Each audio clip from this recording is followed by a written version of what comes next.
গোপাল ডাকছিল তোর মা জননী, আরে জনম দুঃখী মায়ের কথা মনে পড়ে না, জবাকিনী মায়ের কথা মনে পড়ে না, আমার বেলা গেল ললিতার কৃষ্ণ এলো না, আমার বেলা গেল ললিতার কৃষ্ণ এলো না। আয় বেঁচে থাক, একটু তেল দাও। তেল দাও, হাঁচি বালা একটা জিরবারি থেকে একটু বের বের করতে পারবে, তাহলে ছমকাইতে পারবে, ঠিক আছে? সহ্য করে টানবে।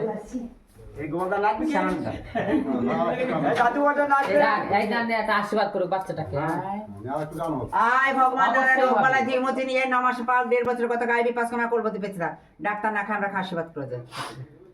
যা বড় হয় ডাক্তার মাস্টার হোক। শুনো চান করি না যাও তো দিদি আছে, তোমার মেয়ে আছে। এসো।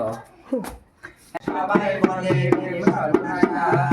ভালোবাসা জানি না বন্ধু, কর্মকারে আমি আমার জীবনের বন্ধু, তুমি আমার জয় ও বন্ধু তুমি কই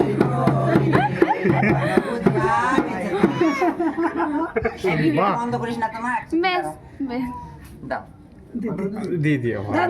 দাও এটা দাম দেখি দেখবা। এই দেখো 5,000 টাকা নিলাম, আর জামাই বাড়িতে লাগবে না, ঠিক আছে? মিষ্টি খাওয়ার জন্য 100-200 টাকা দেবে জামাই, ঠিক আছে? এই দেখো নিলাম পাওনা 5,000 টাকা ছেলে দাদু দিয়েছে, খুব খুশি করে নিয়েছি, ঠিক আছে? বেশ